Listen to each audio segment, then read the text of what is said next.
يسعدنا في هذه الحلقة أن نستضيف الآنسة ديانا جدعان، وهي طالبة في الحقوق والعلوم السياسية في باريس، وهي تزور الآن سوريا. نرحب بها. Bonjour et bienvenue en Syrie.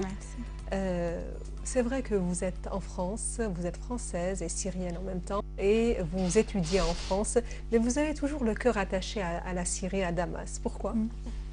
Eh bien parce que peu importe combien nous allons vivre à l'étranger ou combien nous avons vécu, notre retour finalement se fera toujours dans notre mère patrie qui est la Syrie. Et même si nous vivons à l'étranger, c'est dans un but précis, c'est dans le but de retourner en Syrie avec un diplôme en main et de faire profiter notre pays, faire des investissements dans nos pays, faire en sorte que nos pays se développent beaucoup plus vite. Et vous avez vraiment montré votre amour à la Syrie en participant à des marches pour la Syrie, en faisant des activités, et même vous êtes en train de fonder ou de créer un club, le club franco-syrien. Parlez-nous un peu de ces activités. Alors, les marches en fait ont commencé il y a plus de 12 mois, quand l'acharnement médiatique a commencé contre la Syrie. Donc nous, bien sûr, nous sommes Syriens, nous connaissons la situation réelle, nous avons nos familles ici que nous appelons quotidiennement. Et donc à partir de là, nous avons ressenti le besoin de faire parvenir nos voix aux Français. Donc nous sommes organisés spontanément, la communauté syrienne de France. Tout ça a commencé par des événements sur Facebook. Nous avons fait plusieurs marches. Petit à petit, nous avons formé un groupe, puisque à chaque marche, chaque semaine, nous avons commencé à nous connaître. Nous avons fait, donc à partir de là, nous avons fait des conférences. Nous avons organisé même des conférences avec des personnalités telles que Michel Collomb, Jean Brechmont, Julien Tailly. Et par la suite, en fait, on a décidé de former une association qui sera officielle et dans laquelle nous organiserons tout. Donc cette association s'appelle le Club franco-syrien. Elle aura plusieurs bureaux. Donc un bureau pour le tourisme, un bureau pour les médias, un bureau pour la jeunesse dont je serai la présidente. Donc ce club a été fondé par le docteur Marine Suleiman, que je salue. Je salue aussi le docteur Mohamed Suleiman qui est aussi un des membres fondateurs. Et mon papa aussi qui est le vice-président.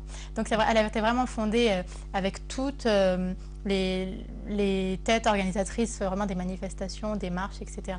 dans le but de rassembler tous les Syriens autour, derrière une association qui serait officielle et avec laquelle on pourrait faire parvenir nos voix peut-être plus facilement. Est-ce que toutes ces activités ont eu leur impact ou ont leur impact sur les Français, sur l'opinion publique française? Oui, alors nos manifestations se faisaient de la place Saint-Michel à la place du Panthéon. Donc nous rencontrions beaucoup de gens, de Français, etc. Donc sur le terrain, oui, elles faisaient de l'effet. Et nous discutions avec les passants, nous distribuions des tracts, etc. qui ont fait vraiment... Il y a des gens qui étaient étonnés d'ailleurs, puisque les médias ne montrent absolument pas. Donc oui, sur le terrain, ça a eu un effet. Malheureusement, auprès des médias, non, puisque les médias nous ont isolés. Ils nous ont isolés et aucune fois, ils nous ont fait parvenir des images ou de nos témoignages, ou même des tracts qu'on a distribués. Donc oui, du côté des médias, non, nous avons été isolés, comme toujours d'ailleurs, toutes les voix qui ne vont pas dans leurs intérêts à eux sont isolées. Par contre, au niveau des Français, oui, ça a eu un impact, puisque chaque semaine, en week-end, c'est-à-dire que les Français faisaient leurs promenades, etc. Donc oui, on a touché, je pense, une bonne partie des Français, ou du moins des Parisiens, puisque les manifestations avaient lieu à Paris. Mais après, donc, voilà, chacun informait ses amis, etc. Puis nous distribuons des tracts avec nos sites internet, nos pages Facebook, qu'ils pouvaient consulter quotidiennement. Oui, vous avez parlé du club franco-syrien dans lequel il y a des comités, le comité des médias, de la jeunesse dont vous allez présider, mais que vous allez présider. Mais le comité concernant, c'est-à-dire des médias, quel rôle peut avoir ce comité sur les médias occidentaux, c'est-à-dire avec les médias occidentaux, quel lien il peut y avoir et que peut montrer ce comité, soit aux médias dans le pays où vous vous trouvez ou ici en Syrie. Quel lien peut créer entre les deux côtés? Déjà, au niveau français, peut-être que on pourrait former peut-être un groupe de pression, peut-être écrire, comme on sera une organisation officielle, on pourra peut-être écrire des courriers qui seront plus recevables. On pourra exercer des pressions peut-être sur les médias, faire en sorte que nos voix arrivent quand même. Même si je pense que ça reste quand même dans le domaine, ça relève quand même du domaine de l'idéal, puisque comme je l'ai dit, en France, ils ne sont pas, ils isolent tous ceux qui veulent dire la vérité. Pour ce qui est des médias avec la Syrie, peut-être qu'on formera une propre chaîne, une chaîne indépendante, comme beaucoup de médias indépendants, comme je pense au réseau Voltaire, ou encore à Independenza Web TV qui nous suit parfois dans les manifestations. Donc pourquoi pas former nous-mêmes une chaîne qui serait indépendante et nous-mêmes la publier sur Internet et avoir des relations avec les médias syriens pour faire en sorte pour faire des échanges d'images. Comme avoir une agence de presse, une agence syrienne qui nous enverrait les infos réelles. Oui. Est-ce que pour ce club, vous avez pu, c'est-à-dire avoir les autorisations et tout facilement, ou ça a été un peu difficile? Est-ce qu'on vous demande de ce que vous allez faire, ce que vous allez présenter? Comment ça, vous pouvez fonder un club en France? Oui, alors en France, le club a été fondé selon la loi de 1901. Donc pour former un club ou une association, il suffit d'en faire un descriptif avec le nom de l'association, ses buts, etc. Et à partir de là, on dépose à la préfecture, puis on attend la confirmation par celle-ci pour l'officialiser. Mais je pense qu'il y a quand même des critères à respecter. Il ne faut pas qu'elle soit très politisée, donc il faut garder quand même une certaine neutralité, sinon on peut être facilement refusé. Oui, donc nous, en fait, nous avons dit que c'est un club franco-syrien qui est destiné à améliorer les relations entre le peuple français et le peuple syrien en vue de rétablir la vérité et les liens qui unissaient les deux peuples, finalement. Oui, et ça a été accepté comme ça. Oui. Oui. Okay. Voilà. Oui, on parle toujours de la politique mondiale, de cette grande politique qui fait maintenant ces jeux dans le monde, dont ici. Et cette politique, comme on le sait, est dirigée par certaines parties. Vous qui faites les sciences politiques à Paris, comment vous trouvez cette politique? Quel est votre regard à cette politique? Déjà, il est clair qu'il y a en ce moment une politique mondiale qui veut instaurer un nouvel ordre mondial. On a assisté à la déstabilisation de plusieurs pays, par exemple, je pense à la Libye. On a renversé un gouvernement pour y mettre une dictature islamiste. Pareil en Égypte. On avait aussi l'Irak, l'Afghanistan. Donc là, on est vraiment la phase d'accélération, on va dire, pour instaurer cette nouvelle ordre mondiale. Ils veulent refaçonner le Proche-Orient en vue pour assurer la sécurité d'Israël, soyons clairs. Parce qu'en France, c'est difficile de dire ça puisqu'on est tout de suite calomnié, etc. Mais non, il faut être clair. Il y a un véritable but de refaçonner les rapports de force dans la région pour préserver la sécurité d'Israël et pour l'étendre comme l'idéologie du sionisme. Par ailleurs, l'instauration des dictatures islamistes n'est pas anodine. Tout ça va dans le sens de l'instauration d'un État juif qui serait basé sur la religion. Donc avoir des voisins dont la souveraineté résiderait dans la religion serait très bénéfique pour Israël et donc lui permettrait encore plus d'affirmer sa présence et même de s'étendre avec le racisme propre à Israël. Oui, oui. Et les médias, quel rôle ils jouent dans cette politique? Oui. Par exemple, les médias français, vous savez, on parle d'une liberté des médias. En France, peut-être que dans certaines affaires internes qui ne touchent pas, qui n'ont pas d'enjeu réel derrière, on peut avoir plusieurs voix. En revanche, pour les médias, pour ce qui touche les médias de l'étranger, enfin les médias français par rapport à l'étranger, au final, ils suivent la ligne qui est lancée par le gouvernement lui-même. Ça veut dire qu'en France, par exemple, la France était contre la guerre en Irak. Donc tous les médias français pensaient comme le gouvernement. Donc les médias français, ils étaient plutôt contre une guerre en Irak, ils incitaient même à manifester. En revanche, les médias français aujourd'hui sont contre la Syrie et ils veulent, le gouvernement français, pardon, est contre la Syrie, il veut une guerre contre la Syrie. Donc les médias français suivent cette ligne-là. Et tous, que ce soit des journaux de droite ou de gauche, tous suivent cette ligne-là, la ligne du gouvernement français. Et c'est la même chose pour la plupart des pays de l'Ouest. Oui. Oui. À l'époque, on parlait toujours, il y avait les deux blocs, c'est-à-dire socialistes et capitalistes. Et après, il y a eu cette dislocation de l'Union soviétique et on a vu ces grands changements dans le monde. On voit, il y a eu ce régime monopolaire qui est les États-Unis. Mais est-ce que maintenant nous sommes toujours dans ce stade? Il n'y a pas eu, à votre avis, des pays qui ont émergé comme ça, qui suscitent peut-être la jalousie de certains autres pays? Oui, vous savez, moi je dis souvent que la guerre froide n'était pas terminée, mais que c'était juste tiédi. Aujourd'hui, on assiste clairement à cette rebipolarisation du monde, avec l'essor, avec l'émergence du bloc qu'est la Russie et la Chine, et avec même des nouveaux pôles comme les pays du BRICS. Donc oui, selon moi, cette guerre froide a été réimpulsée avec la Syrie.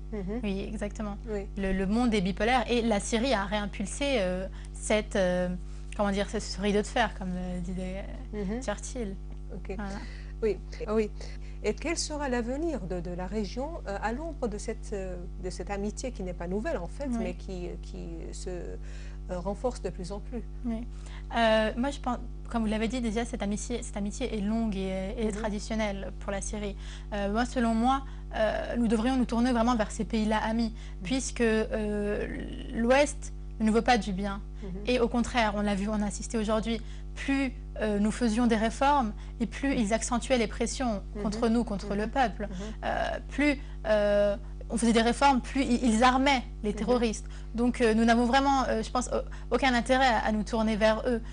Il faut se tourner vers l'Est, vers la Russie, vers la Chine, vers les pays amis, vers l'Iran, vers l'Irak, qui est cette alliance traditionnelle dans la région, et faire commercer avec eux, comme on l'a toujours fait d'ailleurs. Je pense que la Syrie ne s'est jamais vraiment appuyée sur les pays de l'Ouest. C'est pour ça que d'ailleurs la Syrie est forte aujourd'hui et qu'elle est un pays comme autosuffisant quand même. Oui, donc je pense vraiment qu'il y a vraiment des relations à exploiter avec nos amis traditionnels et qui sont de l'Ouest. Ou de l'Est, pardon.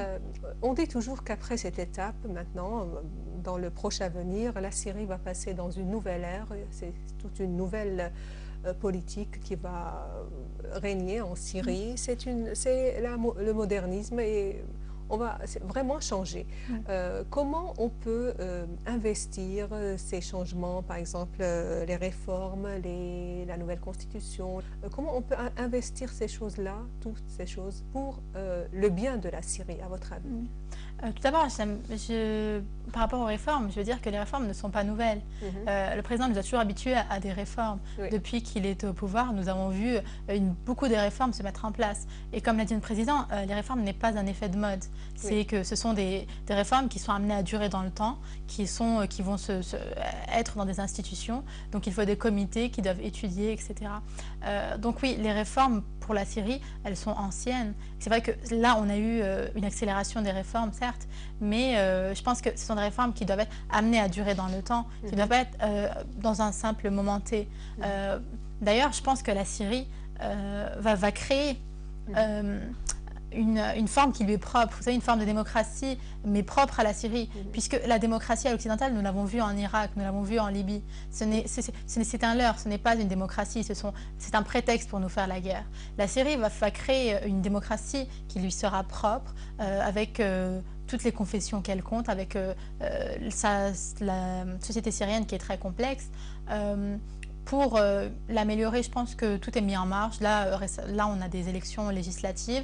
Le peuple va choisir ses représentants qui, eux, ensuite choisiront des choses plus grandes, etc. Mais je pense que c'est une question de temps. Mais la Syrie est vraiment sur la bonne voie pour faire une démocratie qui lui est propre. Oui. Comment vous voyez la Syrie de demain? La Syrie de demain je vois la Syrie de demain une Syrie forte. Vous savez, c'est aussi l'image, par exemple, d'une forêt dévastée.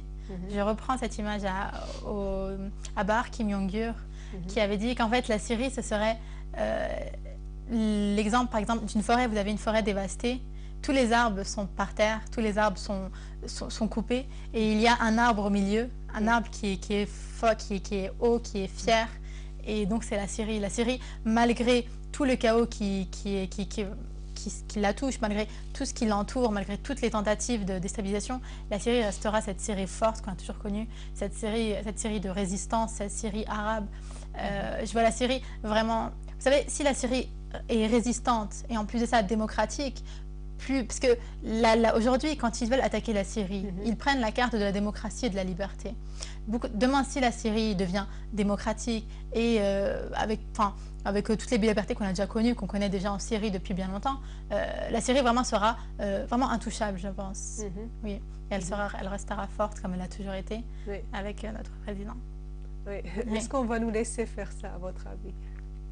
Vous savez, on va avoir beaucoup de bâtons dans les roues, comme on dit en France, mais la Syrie est forte et elle a prouvé au monde entier que c'est un pays fort, puisque aucun pays n'aurait résisté un an à tout cet acharnement médiatique, toutes ces réunions de l'ONU. La Syrie est le seul pays de l'histoire qui a eu 2 fois 2 vétos à la suite. Donc oui, la Syrie, ça va prendre du temps, puisqu'on aura beaucoup de péripéties, etc. Mais avec l'aide de nos alliés comme la Russie et la Chine, qui ne laisseront pas faire, je pense que la Syrie arrivera à se...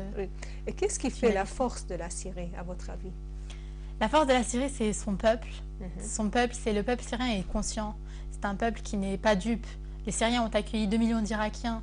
On a vu la guerre. On a fait 2 guerres contre Israël. On a vu les Irakiens venir réfugier. Les Syriens ne sont pas dupes. C'est un peuple quand même qui est conscient, qui a su se ranger derrière son leadership dans une période aussi critique, puisque les Syriens ont directement vu que le complot était grand sur la Syrie. Donc nous sommes tous rangés derrière notre armée, parce que la guerre qui touche la Syrie aujourd'hui se base sur 3 fondements. C'est le terrorisme, et contre ce terrorisme, les Syriens se sont rangés contre leur armée. C'est aussi une guerre économique, puisqu'ils ont fait des pressions, ils ont accentué.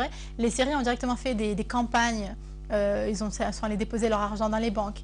Par ailleurs aussi, les expatriés comme nous avons aussi un rôle à jouer. Nous devons investir dans nos pays, nous devons revenir, nous devons dépenser chez nous.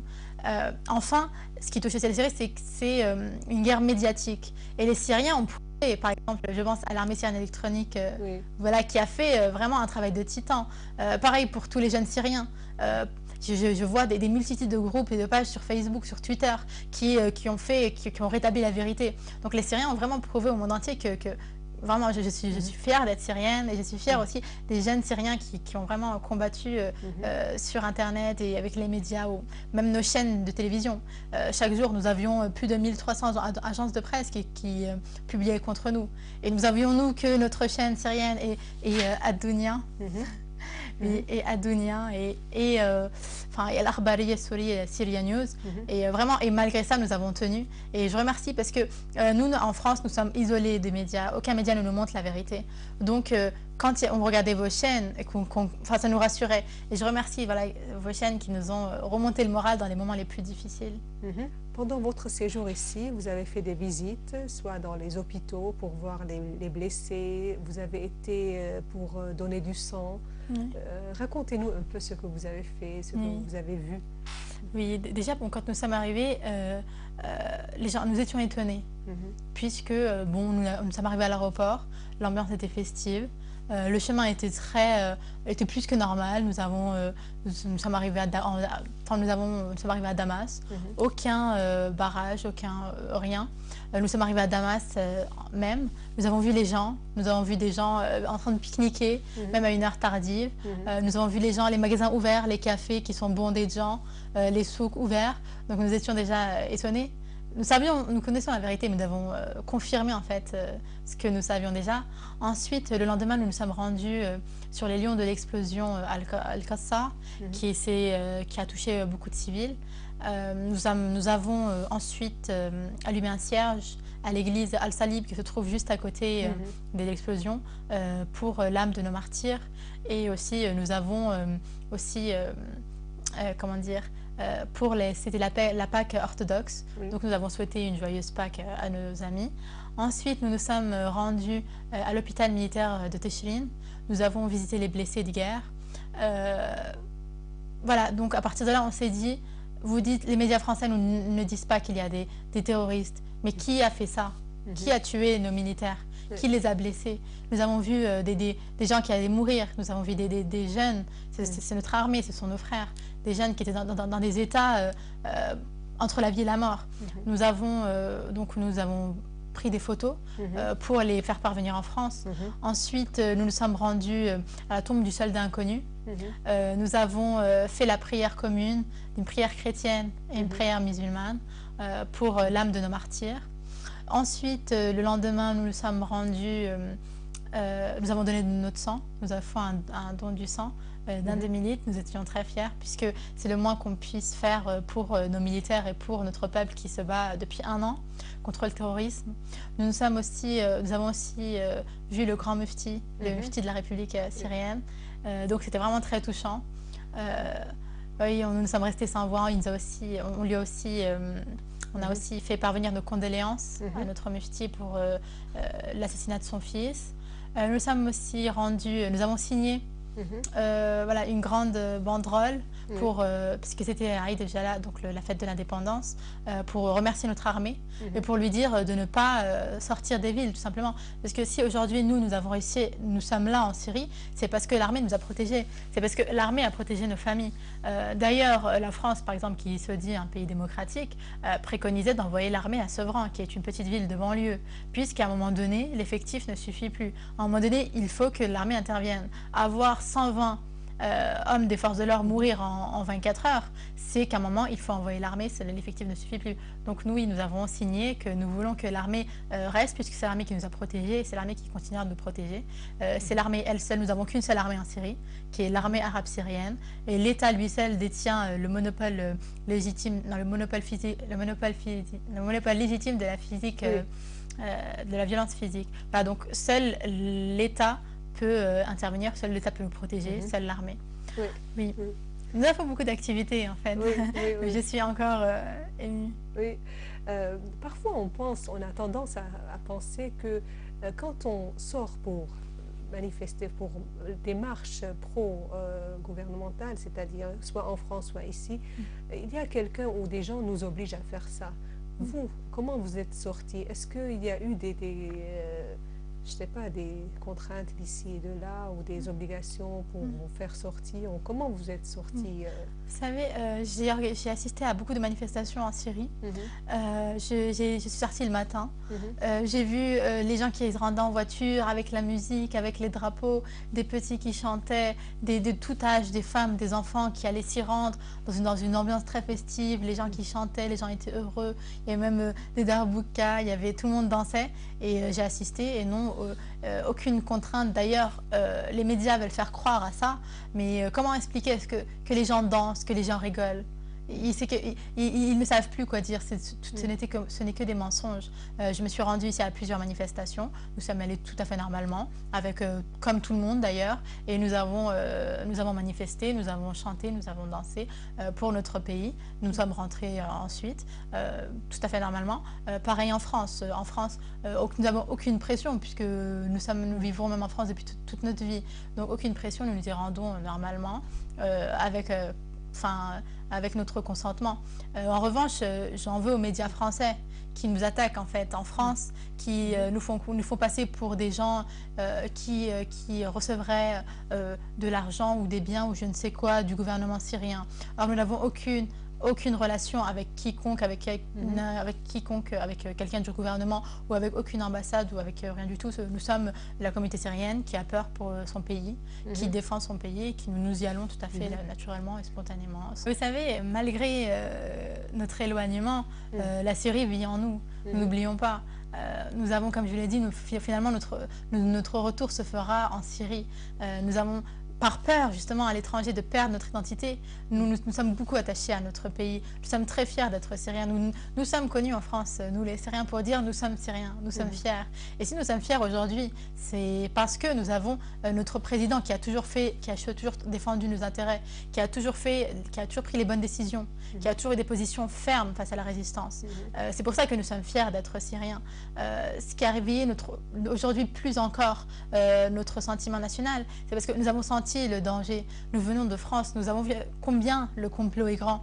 Nous voyons chaque jour les médias, nous voyons comment ils se réunissent. Donc nous, de l'étranger, nous voyons vraiment combien le complot est grand. Donc nous avons senti un danger sur notre pays. Et le pays, c'est vraiment tout. C'est même plus cher que nos mères, puisque le pays, notre patrie, c'est ce qu'on transmettra à nos enfants. C'est ce qui restera. Donc oui, nous avons protégé notre patrie contre le danger qui la guettait. Oui. Et quelle image vous transmettez dans les pays d'accueil, la France par exemple, à propos des Syriens? Oui. Les peuples, vous savez, les Syriens, nous sommes très éduqués. Les Syriens, dans la plupart des pays des expatriés en Europe ou en Amérique, ce sont des gens qui sont éduqués. Ce sont des gens qui ont apporté avec eux cette... vous savez, les Syriens ont toujours été... La Syrie même et la civilisation, nous avons appris l'alphabet. Tout vient de chez nous. Donc nous avons apporté avec nous cette civilisation-là. Nous avons apporté avec nous la tolérance, puisque nous, les Syriens, nous sommes un des peuples les plus tolérants du monde. Nous avons toujours vécu entre nous. Nous avons apporté ce bien-être, nous avons apporté toute cette culture. Oui, vous savez, les Syriens sont bien vus partout, où ils vont. Oui. Nous sommes quand même, nous venons de la ville, enfin un des pays les plus anciens du monde, le berceau des civilisations, donc il y a vraiment de quoi être fier. Est-ce que vos amis à l'université savent ces choses-là? Ben, pas trop, non. C'est à nous justement de faire parvenir. En fait, vous avez comme les historiens, les professeurs, etc., qui eux, bien sûr, le savent. Mais c'est vrai que dans les programmes d'histoire en France, non, ils ne s'attardent pas sur ces choses-là. Au contraire, chaque année, nous avons l'histoire de la Shoah, chaque année, dans tous les niveaux. Voilà, donc au final... C'est imposé? Oui, c'est imposé. D'ailleurs, les Français en ont fait une overdose. Puisqu'il y a eu un génocide au Rwanda, il y a eu des esclaves, il y a eu la guerre d'Algérie où ils ont fait des massacres, il y a eu comment est-ce qu'ils nous ont colonisés. Mais tout ça s'est passé sous silence. Par contre, la Shoah, chaque année, et Sarkozy avait même prévu une loi pour que chaque élève de CM2 fasse, au cours de son année scolaire, une sorte de mémoire d'un enfant juif qui est mort durant la Shoah. Pour faire plaisir à qui? Pour faire plaisir à Israël, bien sûr. D'ailleurs, récemment, Alain Juppé s'est rendu en Israël avec, il a mis la kippa pour 2 enfants français qui sont morts, puisque ce sont 2 Français de confession juive. Mais il est parti en Israël. Quand un Arabe meurt, on ne va pas dans son pays pour prier pour sa mort. Oui, donc il y a vraiment du favoritisme qui est fait. Et certains ont coutume, certains le disent. Sarkozy avant était ministre de l'Intérieur française. Aujourd'hui, il est ministre de l'Extérieur israélienne, puisqu'il agit, tout ce qu'il fait aujourd'hui, c'est pour Israël. Il a même délaissé les Français. Aujourd'hui, Sarkozy est détesté. Ça veut dire que même dans la campagne présidentielle, c'est tout sauf Sarkozy. Le slogan, c'est tout sauf Sarkozy. Oui, on en a beaucoup à parler de ces questions-là, mais le temps consacré à l'émission est fini. Je vous remercie beaucoup, Diana Jadran. Vous êtes toujours la bienvenue. C'est votre pays, bien sûr, mais nous attendons toujours vos prochaines visites. Merci beaucoup. Merci à vous. Merci. Je remercie aussi les téléspectateurs. أعزائي المشاهدين أشكركم لبقائكم معنا وإلى اللقاء.